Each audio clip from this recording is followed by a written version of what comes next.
नमस्कार, मैं हूं आंचल सिंह। ईडी राहुल गांधी से 3 घंटे पूछताछ क्या करती है, सारे कांग्रेसी नेता भड़क जाते हैं। कोई पानी की टंकी पर चढ़ गया है तो कोई वहां पर जाकर विरोध प्रदर्शन कर रहा है। राहुल गांधी के साथ ईडी दफ्तर जो कांग्रेसी नेता पहुंचे हुए थे, आपने देखा था। उसके बाद उन्हें हिरासत में लिया गया। कई जो उनके मुख्यमंत्री हैं, जो अभी 1-2 राज्य बचे हुए हैं, वो भी हिरासत में लिए गए। तो आप समझ सकते हैं कि राहुल गांधी के लिए जो इतना बड़ा त्याग कांग्रेस के नेता कर रहे हैं, ऐसे ही नहीं। ये दिखाने की कोशिश की जा रही है कि राहुल गांधी का सबसे बड़ा सगा कौन है, सोनिया गांधी का सबसे बड़ा खास कौन है, और इसीलिए इस प्रकार की चीज़ें की जा रही हैं। अब हम बात करते हैं उन नेताओं की जो ये बोल रहे हैं कि 3 घंटे में तो परीक्षा भी खत्म हो जाती है, लेकिन राहुल गांधी से ये कौन सी ईडी की पूछताछ है जो खत्म ही नहीं हो रही है।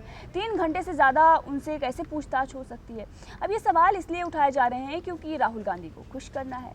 अब ये पूछताछ एक जो लोकतांत्रिक देश है उसमें एक नेता से हो रही है, ना कि किसी युवराज से हो रही है। तो आप अगर इस तरीके की बयानबाजी करते हैं तो सरासर आप ही गलत हैं। अब आपको बता दें कि जो सवाल पीएम मोदी और गृह मंत्री अमित शाह पर उठाए जा रहे हैं, जब वो दोनों गुजरात में थे, जब वो सीएम थे और वहाँ के अमित शाह गृह मंत्री थे, तब उनसे भी 8-8, 9-9 घंटे की पूछताछ होती थी। तब कोई ऐसा सवाल नहीं खड़ा करता था कि भाई जिस तरीके के कांग्रेस के नेता जो बोल रहे हैं, जिस तरीके की बयानबाजी वो कर रहे हैं, जो बिगड़े बोल उनके हैं, क्योंकि शेख हुसैन जो कांग्रेस के नेता हैं, उन्होंने जो कुछ भी कहा है बेहद ही शर्मनाक है।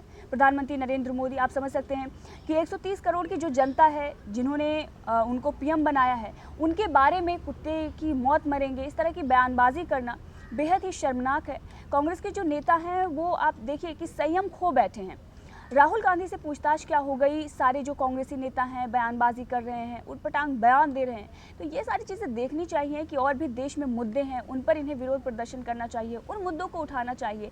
लेकिन जो कांग्रेस है वो पूरी अगर आप देखेंगे तो गांधी परिवार के इर्द गिर्द ही घूम रही है। गांधी परिवार पर अगर कोई सवाल खड़ा कर दे तो ऐसा लगता है कि ये पूरी कांग्रेस की बात आ गई। और यही G23 के नेताओं ने बताया था कि कांग्रेस जो है वो गांधी परिवार नहीं है, और इसीलिए G23 की जो बातें हैं उनको महत्व भी नहीं दी गई। जो ये चाटुकारिता थी, जो चापलूसी थी, उसी के चलते कांग्रेस में इतनी बड़ी दरार आई। और आप देख रहे हैं कि लगातार वो कांग्रेस का जो किला है वो ढहता जा रहा है। कांग्रेस अब बची नहीं है, लेकिन उस पर किसी का गौर नहीं है, वो उस पर कोई ध्यान नहीं देता। अगर किसी को बयानबाजी करनी है तो पीएम मोदी को लेकर, और जो जनता का जिन्हें समर्थन है, तो इस तरीके की जो चीज़ें की जा रही हैं, इससे कांग्रेस को ही नुकसान मिल रहा है। और जो शेख हुसैन ने कहा कि पीएम मोदी कुत्ते की मौत मरेंगे, जैसे कुत्ता मरता है वही मौत पीएम मोदी मरेंगे, तो इस पर आपको समझने की ज़रूरत है।